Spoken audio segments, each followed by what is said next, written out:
Hello, I'm Anton, a human being who has started and quit drawing several times in my life. As a kid, I was pretty obsessed. I drew a lot, but somewhere this burning passion dwindled away. Upon the plague dawning upon us, and me having lots of spare time alone, I began the quest of learning to draw again. If you want the full story, I've put a card somewhere in this area. That video blew up much more than I could have ever imagined, and it was so amazing to see how people could relate to my experiences and felt inspired and stuff, and it's just amazing. But like I mentioned, I've decided to commit to drawing again and take it a little more seriously. While I still have almost constant doubt and a voice in the back of my head ravaging every possible thing I create, so far, so good. I wouldn't have been able to stay consistent these past few months if it weren't for a few important things that I learned along the way. So I just wanted to make this video to share these to you. If you don't draw but are creative in any way, before you click off, I believe there is relevance to what I talk about outside the drawing sphere as well. So I encourage you to stick around and imagine it in your own particular context.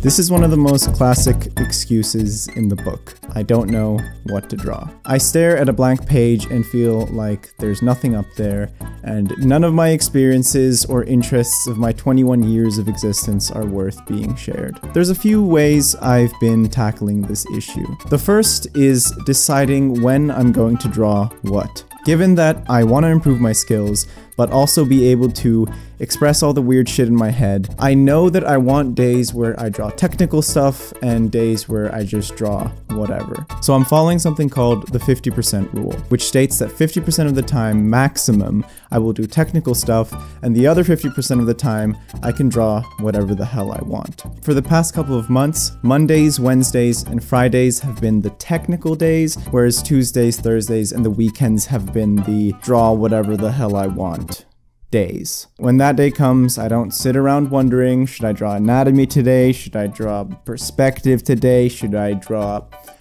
Raffi's toes? I just follow the schedule. It also ensures that I keep developing myself with a good balance. When I'm inspired, I often just quit all the technical stuff because I'm just like, screw that. And when I'm not inspired, I normally just only do technical stuff because I'm just scared of making a bad idea. So it's kind of good. If you want to hear more about it, I recommend you go watch this video by Drawabox. In terms of what I actually do during the technical sessions, I've been following this drawing and painting curriculum by Modern Day James. Also, a link somewhere will pop up probably now. It directs you to a bunch of resources that cover the different fundamentals of drawing and painting. While there are some optional paid resources, pretty much the entire base of it is just completely free, which is dope.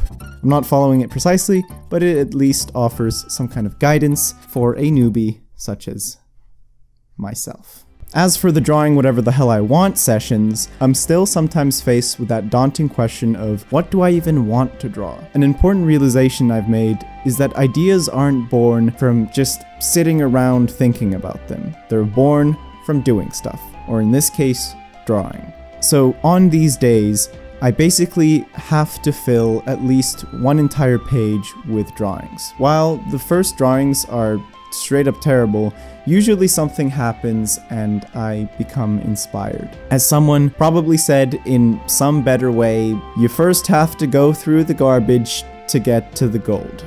With this method, I've also experienced that I'm much less harsh on each individual piece and just enjoy the process more. And finally, I try my best really not to restrict myself, to really embody this whole whatever I want thing. I might get ideas that are a little bit messed up sometimes, that maybe I wouldn't want my grandmother seeing or something, but I just draw it anyways, because it's nice. Draw it as if you're the only one who's gonna see it, because you can decide whether or not to share it later. What's important is just fucking getting that thing that's in your head out on that page. I often want to give up drawing when I see someone around my age or younger who's just incredibly talented and has spent years mastering the craft. I start to think that maybe it's too late and I'm just one giant imposter.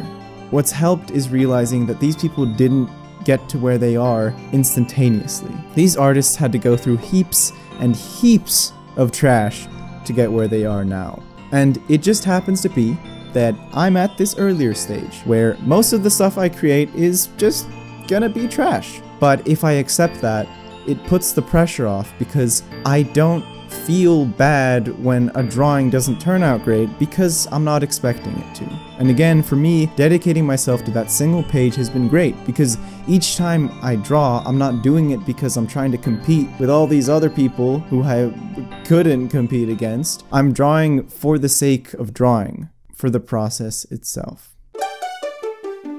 I would often assume that if I wanted to learn to draw again, it would require me sitting for hours daily, sacrificing all of my precious time that I spend so wisely. In my new routine, I've actually only been drawing 30 minutes a day, and, well, it usually ends up being more. It might not be a crazy amount, but I just know that at some point in the day, I'm most likely gonna find 30 minutes to spare. Doing a bit every now and then is so much better than not doing anything at all. Also, I think a big part of having enough time to draw is having a specific time when you do it. It doesn't have to be at the same time every day, but that can be helpful. Again, you just have to think about it less, and when 6 o'clock strikes, it's drawing time, baby.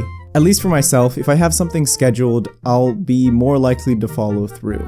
It doesn't always work, sometimes life bites back, but it at least offers some sort of guide. There are obviously some exceptions. Maybe you have 3 full-time jobs and 7 babies, in which case, I don't know how you're watching this video.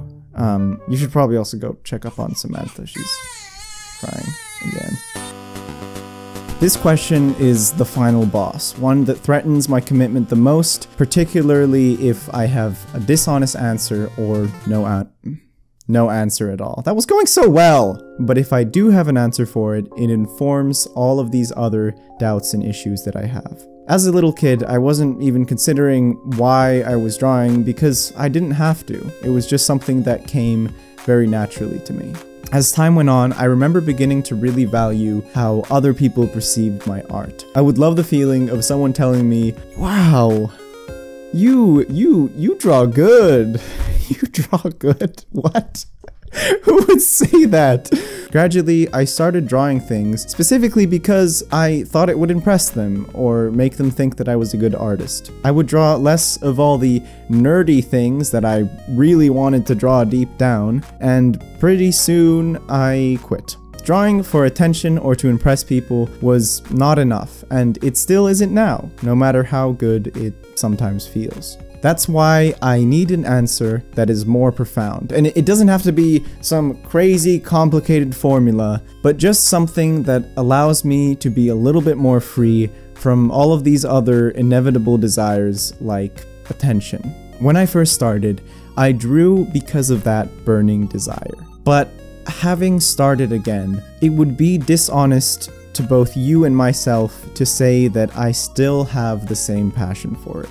It's just not true. I have a bunch of competing interests like filmmaking and editing and endlessly trying to seduce Raffi. How about you go buy those 2 ginger ales and shove them up your ass? Trying to force that same kind of passion I had for it when I was a kid would just push it further away. Now for me, I like drawing because I feel like it's an easy way for me to explore visual ideas, and I can use these ideas in my films. It also helps me express some things that I can't in words, and it can just feel like a huge sense of relief sometimes. There are definitely moments where I can really get sucked up into a drawing and just feel this sense of timelessness. But I just know that for me, drawing now isn't my focus. Basically, it's just another creative tool for me, just like filmmaking is or any other medium. They are tools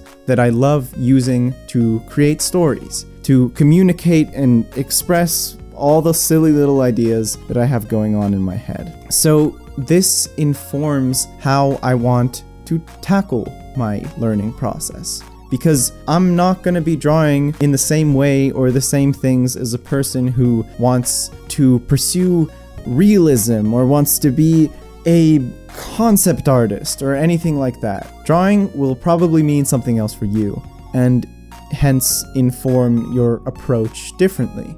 And if you don't know what you really want to do with it, it will emerge as time goes on and you keep going. And I just want to reiterate that a perfectly good reason could be just because it makes you happy. It doesn't need to be some big ol' explanation. Not everyone is living in the dramatic world that Anton's living in, but at least having some kind of reason besides, I want people to like it, I want to gain a bunch of money from it, which is like, why would you do drawing anyways? It's just good because then you won't be so attached to all these things that ultimately never seem to make anyone happy.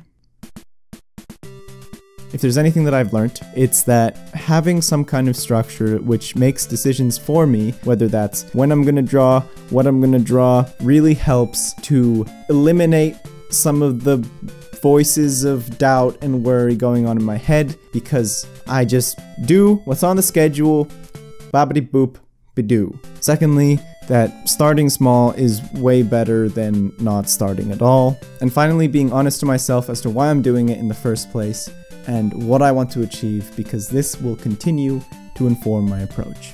As always, if you've enjoyed or felt some value, please consider liking and subscribing. That would be kind of cool. Also, I'd really love to hear about your thoughts and experiences. Please comment them down below, because it's always so great hearing about your stories and experiences and how you can relate to all of this. Final thing, I stream on Twitch sometimes and am considering doing more drawing stuff there. Maybe even some community drawing stuff. Who knows? That would be really cool. If you're at all interested, you can feel free to follow.